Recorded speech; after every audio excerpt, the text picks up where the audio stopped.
বিয়ের অনুষ্ঠানে কি মেয়ের বাড়িতে নাকি ছেলের বাড়িতে হওয়া সুন্নাত? নিজের মার্কেটের দোকান বরাদ্দের ক্ষেত্রে অগ্রিম টাকা নেওয়া জায়েজ আছে কিনা বিস্তারিত বলুন। জুতা পরে জানাজা নামাজ পড়া যাবে কিনা? রফিয়া দান করলে অনেকে শিয়া বলে গালি দেয়, এখন আমার করণীয় কি? হিন্দু সম্প্রদায়ের কেউ কোনো বিবাহ শাদীতে সাহায্য চাইতে আসলে দেওয়া যাবে কিনা? আমার বাবা মারা গেছেন 12 বছর আগে, ওই সময় আমাদের তেমন বুঝজ্ঞান ছিল না, তবে আমার জানা মতে উনি কিছু দেনা ছিলেন, কিন্তু পাওনাদারের সম্পর্কে জানতাম না। এখন আমি কি করতে পারি? আপনার একটা জিনিস জানা দরকার, আমি আরেকটা বলছি, হবে না তো? এই জন্য প্রশ্নোত্তর অনেক বেশি গুরুত্বপূর্ণ। প্রশ্ন বেশি নাই, অল্প সময় আমরা উত্তর দেবো ইনশাআল্লাহ, কিন্তু এই প্রশ্নগুলোর মাধ্যমে আপনাদের অনেক কিছু জানা যাবে ইনশাআল্লাহ বিইذনিল্লাহ। 1 নম্বরের প্রশ্ন, কোন মুসলিম অমুসলিমের রক্ত গ্রহণ করতে পারবে কি না? উত্তর হলো, মুসলিমের শরীরে অমুসলিমের রক্ত গ্রহণ করতে কোনো বাধা নাই, কোরআন হাদিসে কোথাও নিষেধ নাই। অমুসলিমদের সাথে আমাদের উঠা বসা, চলাফেরা, খাওয়া দাওয়া, তাদেরকে কর্মচারী হিসাবে নিয়োগ দেওয়া, তাদের অধীনে কাজ করা এবং তাদের সাথে স্বাভাবিক লেনদেন করা, এগুলোর কোনোটাতে আল্লাহ তাআলা আমাদেরকে নিষেধ করেন নাই। আল্লাহ রাব্বুল আলামিন কোরআনে কারীমে বলেছেন, লা ইয়ানহাকুমুল্লাহু আনিল্লাযীনা লাম ইউকাতিলুকুম ফিদ-দীন ওয়া লাম ইউখরিজুকুম মিন দিয়ারিকুম আন তাবাররুহুম ওয়া তুকসিতু ইলাইহিম ইন্নাল্লাহা ইউহিব্বুল মুকসিতিন। যে সমস্ত অন্য ধর্মাবলম্বী ভাইরা, অমুসলিমরা তোমাদের সাথে যুদ্ধে লিপ্ত হয় নাই, শান্তিপূর্ণভাবে সহাবস্থান করতেছে, তাদের প্রতি সদাচরণ করতে, ন্যায়নিষ্ঠ আচরণ করতে আল্লাহ তোমাদেরকে নিষেধ করেন না, বরং ন্যায়নিষ্ঠ আচরণকারীকে আল্লাহ তাআলা ভালোবাসেন। বিধায় অন্য ধর্মের মানুষদের সাথে স্বাভাবিক কাজ কারবার করতে কোনো অসুবিধা, অন্তরের অন্তঃস্থলের দোস্তি সেটা নিষিদ্ধ, কিন্তু বাহ্যিক কাজকর্ম করতে কোনো অসুবিধা নাই। তাদের শরীরের কোনো অংশ নাপাক না, নাজাসাতুল আইন না, যে তাদের রক্ত নিলে আপনার শরীর নাপাক হয়ে যাবে। আপনার শরীরের রক্ত যেরকম তাদের শরীরের রক্ত একই রকম, এটা নিলে কোনো গুনাহ হবে না। মানুষের মতে মুর্দা ঘরে রেখে কোনো কিছু খাওয়া যায় না, মুর্দা ঘরে রেখে কোনো কিছু খাওয়া যায় না, ওই ঘরের চুলায় আগুন দেওয়া যাবে না, শরীয়তের বিধান কি? মুর্দা লাশ বাসায় থাকলে সে ঘরে কিছু খাওয়া যায় না, এটা হাদিসের কথা, কিন্তু হাদিসটা হলো হাদিসুন নেসা, বানোয়াট, বুঝতে পারছেন?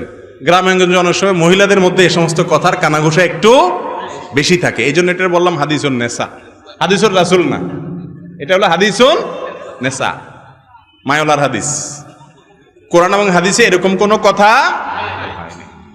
লাশ ঘরে থাকলেও খাওয়া যাবে, কোনো অসুবিধা নেই।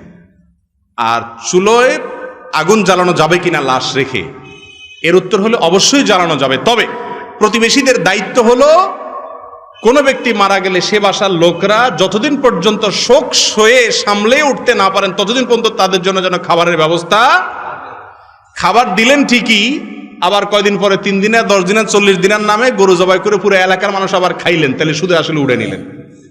ওইরকম 2 নম্বরই খাওয়ানো যাবে না।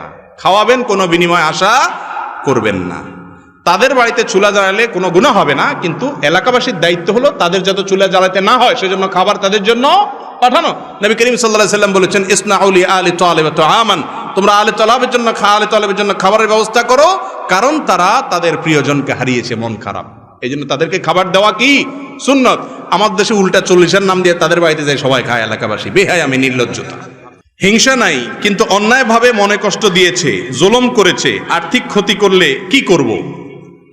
কেউ যদি আপনার প্রতি অন্যায়ভাবে জুলুম করে, আর্থিক ক্ষতি করে, আপনাকে কষ্ট দেয়, অবশ্যই আপনার তার প্রতি কষ্ট থাকবে, থাকাটাই স্বাভাবিক, এটাতে কোনো অসুবিধা গুনাহ নাই, এটা মানুষের নিয়ন্ত্রণের বাইরে, এটা প্রাকৃতিক কোনো কিছুকে আল্লাহ তাআলা নিষেধ করেন না। এই জন্য রাসূল করিম সাল্লাল্লাহু আলাইহি ওয়াসাল্লাম বলেছেন, লা ইয়াহিল্লু লিমুসলিমিন আন ইয়াহজুরা আখাহু ফাওকা সালাসি আইয়াম ওয়া লায়াল, কোন ব্যক্তি অন্য মুসলমানের প্রতি কোনো কারণে রাগ হয়েছে, তার রাগকে শ্রদ্ধা করে ইসলাম। রাগ হয়েছে, সে কথা বলবে না, এখন ভালো লাগে না, এটা স্বাভাবিক, তার এখন মুড নেই, কথা বলবে না, রাগের কারণে অধিকার আছে, আল্লাহ তাআলা সে সুযোগ দিয়েছেন, কিন্তু 3 দিনের বেশি করার সুযোগ নাই। তার মানে আপনার স্বকীয় যে কষ্ট সেটাকেও ইসলাম হজম করে, এলাও করে, যে ঠিক আছে আপনি রাগ করতে পারেন। তো কেউ যদি আপনার প্রতি জুলুম করে, আপনার রাগ হতে পারে, আপনার কষ্ট হতে পারে, এটাতে কোনো অসুবিধা নেই, কিন্তু তাই বলে তার ক্ষতির আশা আপনি করবেন। আপনি আল্লাহর কাছে বলবেন, আল্লাহ সম্ভব হলে তাকে মাফ করে দিবেন, সেটা হবে সবচেয়ে মহৎ গুণ। আল্লাহ তাআলা কোরআনে কারীমে বলেছেন, যে যদি কেউ মাফ করে দেও আনতা আফু, আর যদি মাফ করে দাও তাহলে সেটা তোমাদের জন্য ভালো, আর যদি মাফ না করেন তাহলে আল্লাহর উপরে হাওলা করেন, আল্লাহ তুমি বিচার করিও। চান্স পেলে আপনি যতটুকু অপরাধ করেছে সেই মাত্রায় তাকে শাস্তি দিতে পারেন, সেই মাত্রায়। অতিরিক্ত হয়ে গেলে আবার জুলুম হয়ে যাবে, কিন্তু তার কোনো ক্ষতিতে আপনার খুশি হওয়া জায়েজ নাই, ওইটা হিংসার মধ্যে পড়বে। যদি আল্লাহ মাফ করুক, তার কল্যাণ দেখলেই আপনার খারাপ লাগে। সেজদায় যাওয়ার সময় হাত আগে পড়বে নাকি হাঁটু আগে, দয়া করে একটু বলে দিন। এই সম্পর্কে দুই রকমের হাদিসই আছে। কোন কোন হাদিসে আছে নবী করিম সাল্লাল্লাহু আলাইহি ওয়াসাল্লাম সেজদায় যাওয়ার সময় আগে হাত ধরে রাখছেন, এরপরে হাঁটু ফেলেছেন।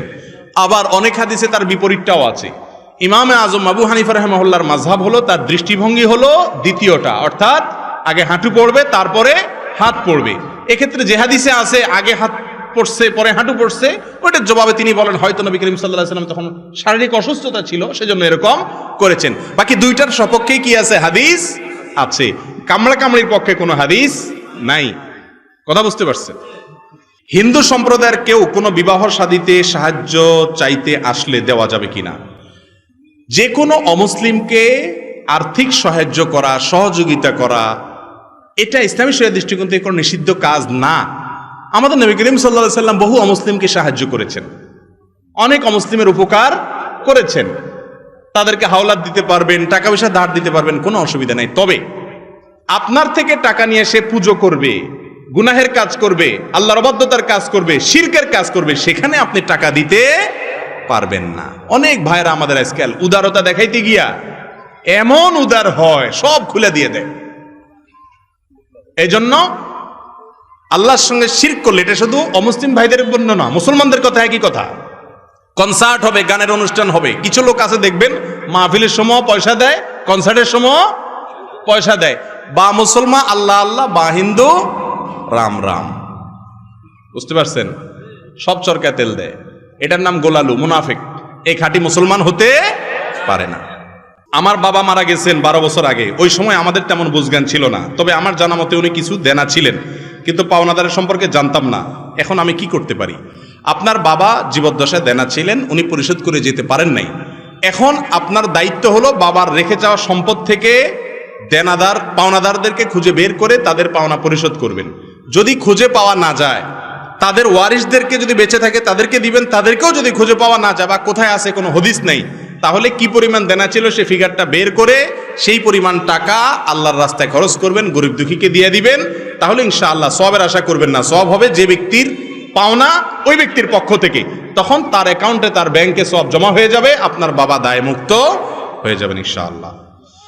এরপরের প্রশ্ন, জামাত চলাকালীন সময়ে নামাজে ইমামের কোনো ভুল হলে মুসল্লিরা যদি তাকবীর না দেয়, জামাত শেষে ভুল হওয়ার কথা না বলে, তাহলে নামাজ হবে কিনা?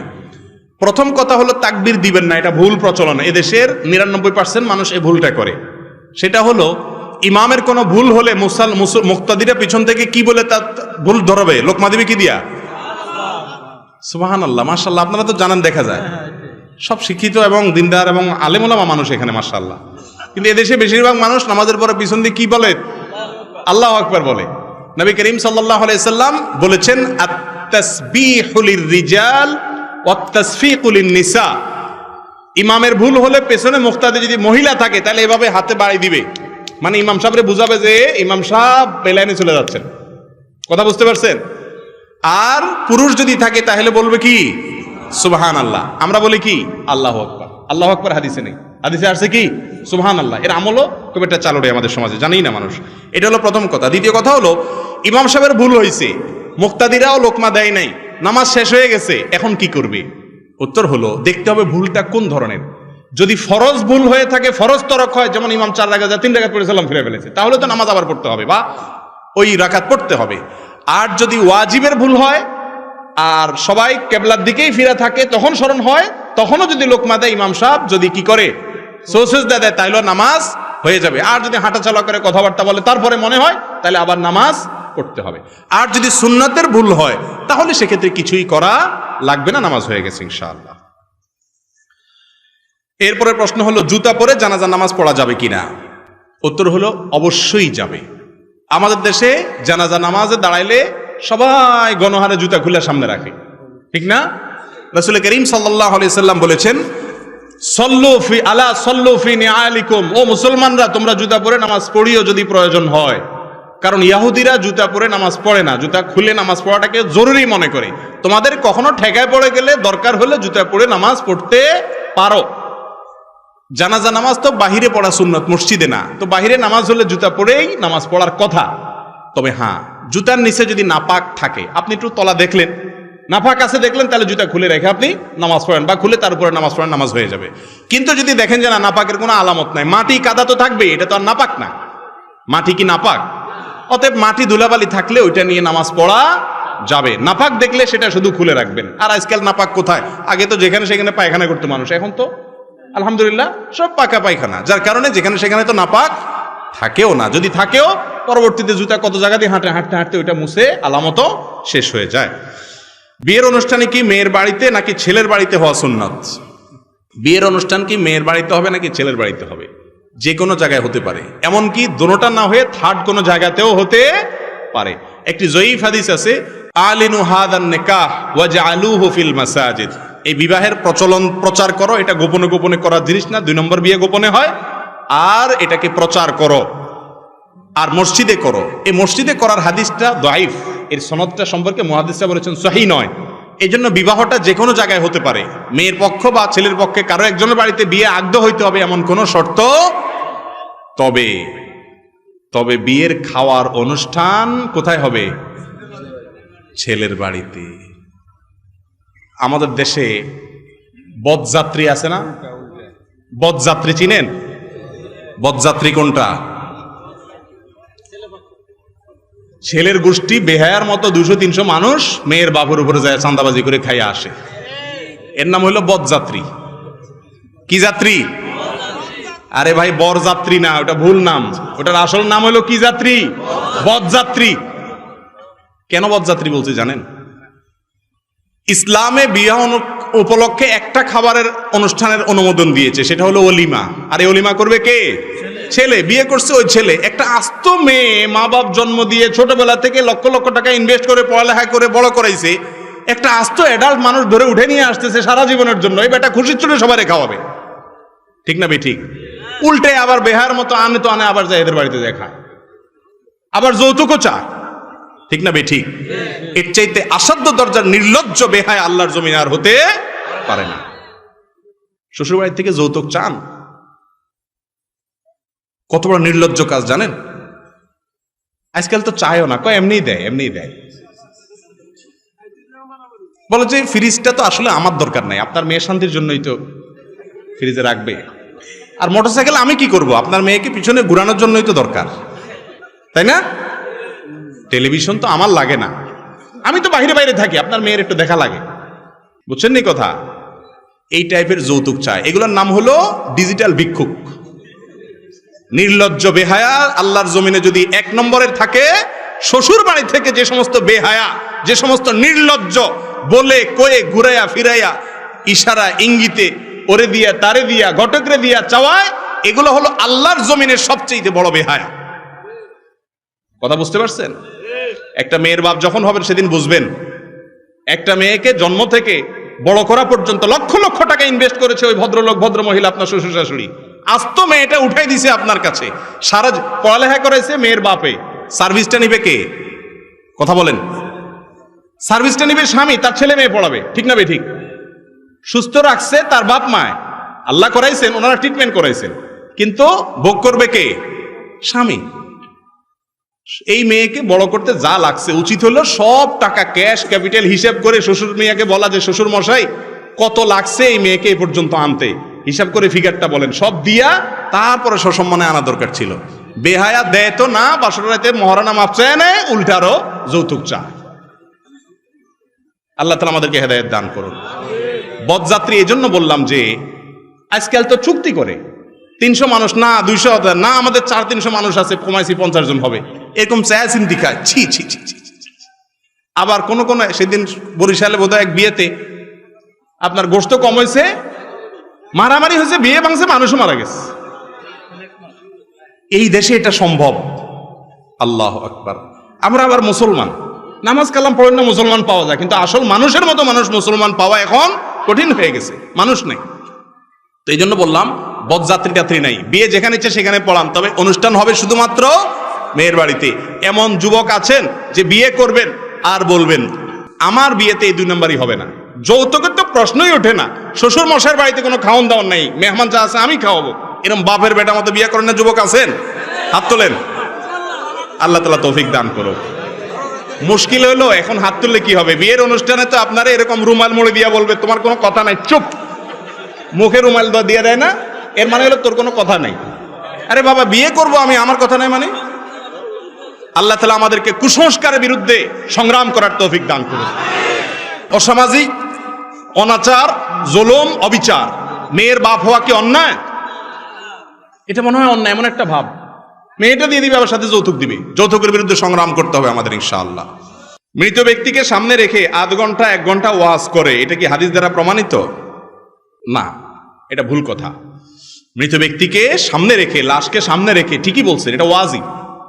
দাঁড়ায়া অমুক সাপ তমুক সাপ, সাপের কোনো শেষ নাই, এই কথা সেই কথা, উনি হানছিলেন তানছিলেন, 0.5 ঘন্টা ধরে ওয়াজ করে। রাসূল করিম সাল্লাল্লাহু আলাইহি সাল্লাম বলেছেন আসরিউ বিল জানাজা, জানাজা দ্রুত করে ফেলো, দেরি করিও না। লোকটা যদি ভালো হয় তাহলে তাকে জান্নাতের সাথে সংযোগ করতে কেন দেরি করছো, তার প্রতি জুলুম করছো। আর যদি লোকটা খারাপ হয় তাহলে আল্লাহর জমিন থেকে এটা তাড়াতাড়ি দাফন করে তোমরা মুক্ত হও। এই জন্য নবী সাল্লাল্লাহু আলাইহি ওয়াসাল্লাম বলেছেন জানাজা তাড়াতাড়ি করতে। আর আমরা জানাজার লাশকে সামনে রেখে লম্বা লম্বা ওয়াজ আর কথার কোনো শেষ নাই, এগুলো উচিত না, খুব দ্রুত শেষ করতে হয়। বিয়েতে কত টাকা মহারণা দেওয়া সুন্নাত? মহারণা দিবেন সামর্থ্য অনুযায়ী। মহারণা দিবেন কি অনুযায়ী? সামর্থ্য অনুযায়ী। যার যতটুকু তৌফিক আছে ততটুকু কি দিবেন? মহারণা দিবেন। শুধু মহরে ফাতিমি খুঁজবেন না। রাসূল করিম সাল্লাল্লাহু আলাইহি ওয়াসাল্লাম সেই যুগে যদি মহরে ফাতিমি এত টাকা দেন, এই যুগে তো আপনাকে আল্লাহ অনেক সামর্থ্য দিয়েছে, আরো বেশি দিবেন। তবে বিয়ের মধ্যে মহারণার ফিগার খুব বেশি বড় হওয়ার ভিতরে কোনো কল্যাণ। ইন্না আযমান নিকাহি বারাকাতান আইসারুহা মাউনাতান, যে বিয়েতে খরচ কম সে বিয়ে তত বেশি বরকতপূর্ণ। আমাদের সমাজে তো যে বিয়েতে মিলিয়ন মিলিয়ন খরচ হয়, মনে হয় যে এই বেটা বিয়ে করছে, আর আপনার বিয়েতে লাইট ম্যাট কিছু জ্বলে নাই, মনে হয় যে বিয়ে করছে বলে মনে হয় না। ঠিক না বে ঠিক? এটা হলো শয়তানের আমাদের কুমন্ত্রণা দেয়। খরচ কম করবেন সে বিয়েতে বরকত বেশি হবে। অপচয় করা এটা কখনো প্রশংসনীয়। গরিব মানুষ তাও লাইট টেট জ্বালান লাগে, এগুলো ঠিক না, এগুলো নাজায়েজ কাজ, গুনাহের কাজ। কিন্তু কে মানে কার কথা? আল্লাহ আমাদের বোঝার তৌফিক দান করুক। এই জন্য মেয়ের বিয়েতে মহারণা দিবেন ছেলে তার সামর্থ্য অনুযায়ী, যত বেশি সম্ভব আপনার স্ত্রীকে অনার করবেন। কিন্তু 20 লাখ 1 টাকা 50 লাখ 2 টাকা মহারণা ধরলেন, 50 পয়সাও দিলেন না, বাসরাতে যা বললেন যে দেখো আমি বেঁচে থাকলে ইনশাল্লাহ কত টাকা হবে, আল্লাহ যদি বাঁচা রাখে, এই যে আমি বিদেশ ভিসা আসি গেছে আর কয়দিন, বিদেশে চলে গেলে কত 50 লাখ তোমার হবে আল্লাহ দিলে। বউ আরেক বেকুব, সে বলে যে এই বেহায়ারে, সে বেকুবে বলে যে না না না আপনি কি যে বলেন না, আমি আমি আমি টাকা পয়সা দিয়ে কি করবো, আপনি বাঁচে থাকলে আল্লাহ দিলে, আমার টাকা লাগবে না, আমি চাইছি নি আপনার কাছে।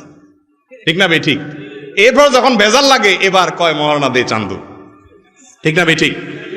ছেলে বেহায়ামি করে আর মেয়ে বেকুবগিরি করে। মেয়ের ইসলামী শরীয়ত কি বলছে আমাদের মেয়েরা জানে না। যে অধিকার ইসলাম দিছে মেয়েদেরকে, এগুলো যদি জানতো চান্দু বাসা ভাত পাইতে খাইতে পারতেন না। ইসলাম বলে কি শুনেন, কোন মেয়ে বাসর রাত যদি বলে তার স্বামীকে খবরদার এক কদম সামনে আগাম না চান্দু, ওখানে স্টপ, মহারণা পরিশোধ করবে তারপর সামনে আগাম, এ অধিকার আছে তার। বুঝেন নাই আমার কথা? ধারে কাছে আসতে পারবে না চান্দু, ও ওখানে ফুল স্টপ, মহারণা সব বুঝাই দাও, গুনে গুনে নিব, শেষ, এবার চান্দু আসতে পারো। এই কথা বলার অধিকার সমস্ত মেয়েদেরকে ইসলাম দিয়েছে। কোন মেয়ে যদি তার স্বামীকে বাসর রাত্রে এরকম ঝুলায়, কোন বেহায়ারে আটকায়, তাহলে ইসলাম বলে সে মেয়ে কোনো অন্যায় করে নাই, এটা তার অধিকার। দেখছেন নি নারীবাদীরা মহিলাদের অধিকার দিতে বলে, আরে কি অধিকার দিবে তুমি? আমার ইসলাম যত অধিকার দিছে সেগুলো প্রতিষ্ঠা নাই, আমরা আমল করি না, ওইগুলা দিলে তো আমাদের মেয়েরা মাথার উপরে থাকে। ঠিক না বে ঠিক? রফিয়া দান করলে অনেকে শিয়া বলে গালি দেয়, এখন আমার করণীয় কি? রফিয়া দান করলে কি বলে? শিয়া।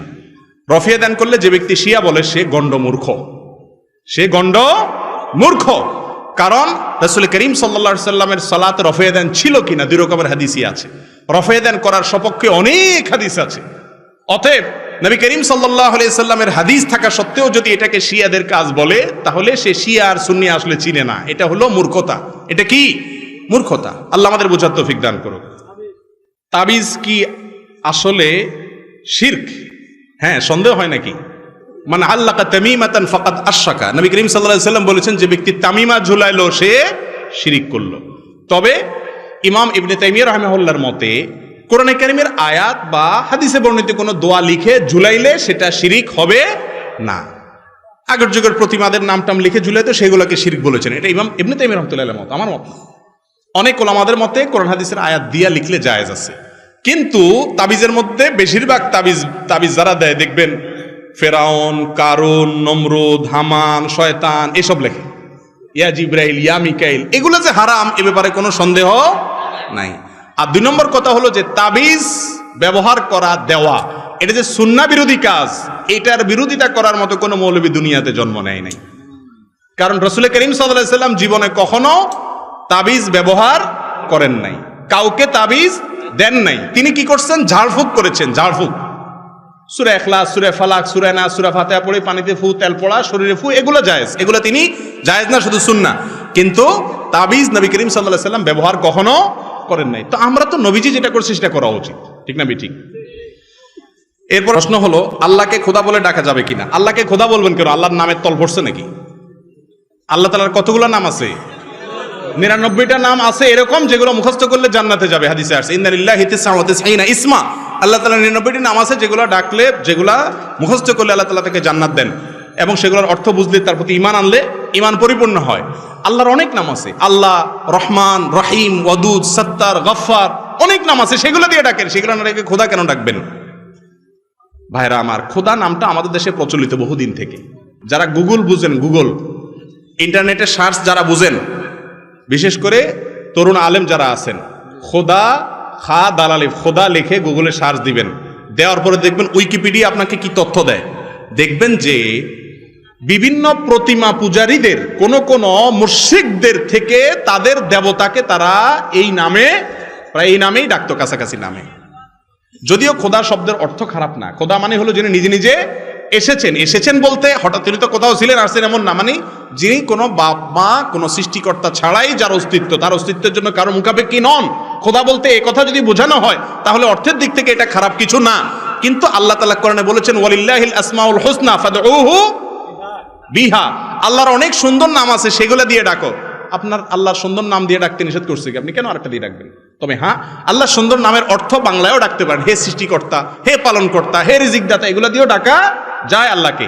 কিন্তু খোদা এই নামটা আল্লাহর কোনো গুণবাচক 99 নামের অর্থ সরাসরি না, এই জন্য এটা অ্যাভয়েড করে আল্লাহ বলা উত্তম। কিন্তু খোদা বললে আবার সে মুশরিক হয়ে গেছে, কাফের হয়ে গেছে, উল্টা পাল্টা ফতোয়া আবার দিবেন না। খোদা না বলে কি বলা উত্তম?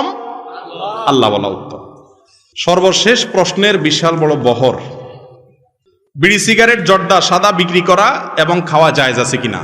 এগুলো খাওয়া জায়েজ নাই, বিড়ি সিগারেট খাওয়া জায়েজ নাই। আর যেটা খাওয়া জায়েজ নাই সেটা বিক্রি করাও, আল্লাহ বলেছেন ওয়ালা তাআওয়ানু আল ইসমি ওয়াল উদওয়ান, গুনাহের কাজে তোমরা একে অন্যের সাহায্য করো না। বিড়ি বিক্রি করা মানে হলো বিড়িখোরের সাহায্য করা, ঠিক না? ঠিক, ওর হেল্প করা, এই জন্য এটা বিক্রি করা যায় না। এখন মুশকিল হলো মুদি দোকানদাররা বলবেন এটা না বেচতে তো দোকান চলবে না। কে বলছে দোকান চলবে না? সাইনবোর্ড লিখে দিবেন এই দোকানে ধূমপান বিক্রি করা হয় না, হারাম জিনিস বিক্রি করা হয় না। কিছু কাস্টমার কমবে, ওই বিড়িখোর কাস্টমার কমে গেলে ইনশাল্লাহ বরকত আরো বাড়বে। কথা বুঝেন নাই? আর যদি না পারেন তাহলে সেক্ষেত্রে এটার উপার্জনটা আলাদা একটা কোটা মোটা বাক্স টাক্সতে রাখবেন, ওটা খাবেন না, দান করে দিবেন। জন্মদিন পালন করা, জন্মদিনের কেক, বেলুন, এগুলো মোমবাতি বিক্রি করা জায়েজ কিনা? জন্মদিন পালন করা খ্রিস্টানদের কালচার এবং নির্বোধদের কালচার। একটা বছর শেষ হয়ে আপনার নতুন একটা দিন আসছে জীবনের, জন্মদিন যেটাকে বলি আমরা, এটা তো একটা বছর চলে যাওয়ার পরে নাকি? একটা বছর চলে গেলে নতুন বছর আসলে ফুর্তি করা কোনো বুদ্ধিমান মানুষের কাজ। একটা বছর আমার জীবন থেকে খসে পড়ে গেল, তার মানে কবরের দিকে আমার এক ধাপ সামনে অগ্রসর হয়ে গেলাম, এখানে ফুর্তির কি আছে? এখন আপনার নির্বোধ হলে যেখানে সেখানে যখন তখন ফুর্তি শুরু করে দেয়। আরে ভাই, সব নতুনে আনন্দ করতে হয় না। একজন ফাঁসির আসামি, তাকে বলা হয়েছে অমুক দিন তোমার ফাঁসি দেওয়া হবে, নতুন দিন আসলে সবাই খুশি হয়, তার কি খুশি হওয়ার কথা? তার তো আরেকটা কদম আগায় গেল ফাঁসির কাষ্টের দিকে।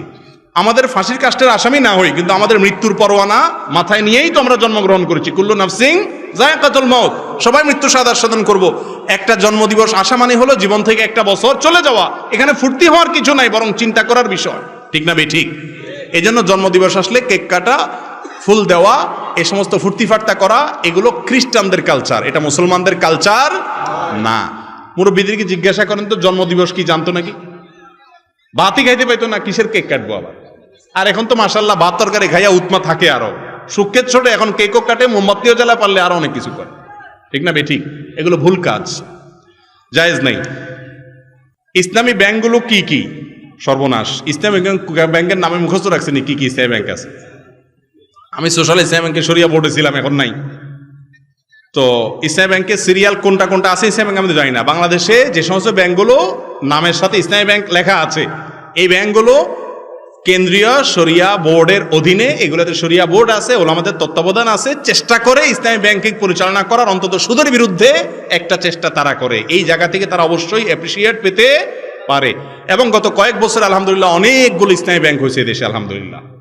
শরীয়ত মোতাবেক ব্যাংকগুলোকে ভাড়া দেওয়া জায়েজ, কারবার করা জায়েজ কিনা? জি, যেগুলো ইসলামী ব্যাংক সেগুলোতে লেনদেন, টাকা তো অবশ্যই সেগুলোতে জমা দিবেন, কারণ সুদী ব্যাংকে দিলে ওরা ওটা দিয়ে সুদের কারবার করবে। সেই তুলনায় ইসলামী ব্যাংকগুলো আর কোনো কাজ না করুক, অন্তত সুদ হারাম এই কনসেপ্টটাকে এদেশে প্রতিষ্ঠিত করেছে, এই জন্য তারা স্যালুট পেতেই পারে।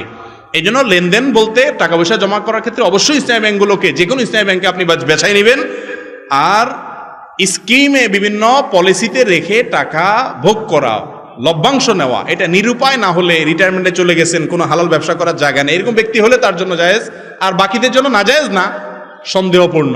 তরক করতে পারলে তাকওয়া, আর না তরক করতে পারলে খেলে হারাম হবে, এটা বলার কোনো সুযোগ নাই।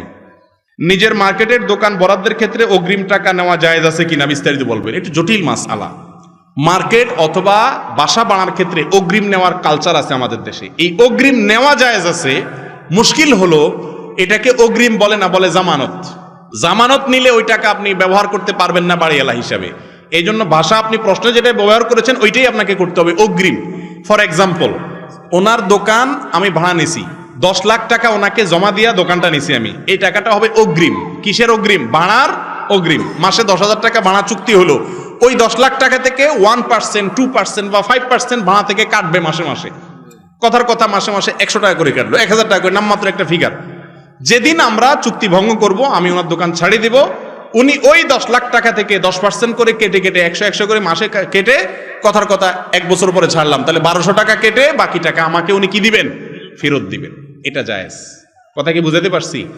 এমনি না করলে, সরাসরি যদি আপনি টাকা জমা দেন, ওইটা জামানত। জামানত মানে আমানত।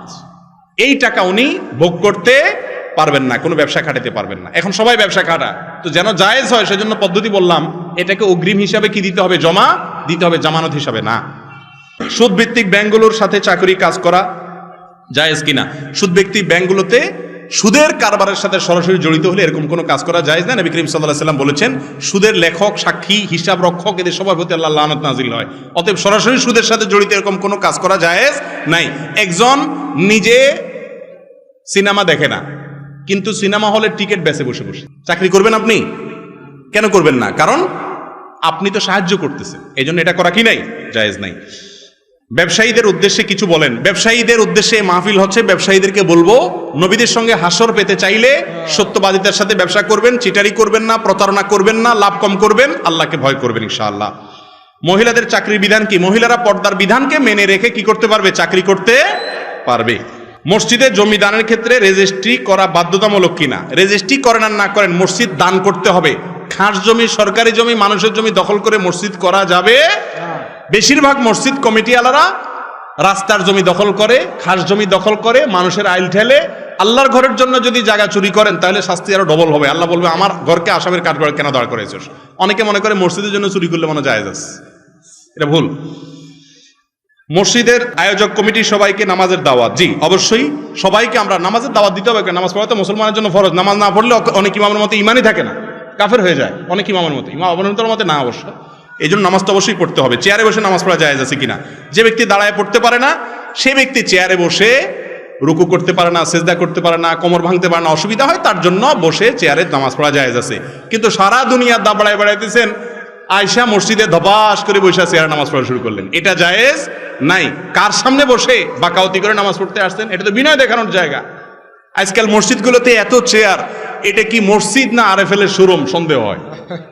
এত প্লাস্টিকের চেয়ার, এগুলো ঠিক না। তবে হ্যাঁ, কেউ যদি নিরুপায় হয়, উনি রুকু সিজদা করতে পারেন না, তাহলে উনি অবশ্যই চেয়ারে বসে ইশারা রুকু সিজদা করতে পারবেন। দাঁড়ানোর ক্ষমতা থাকলে দাঁড়াবেন, রুকু সিজদার সময় বসে ইশারা করবে, এটা জায়েজ আছে। জাযাকুমুল্লাহু খায়রা ওয়া আখিরু দাওয়ানা আলহামদুলিল্লাহি রাব্বিল আলামিন।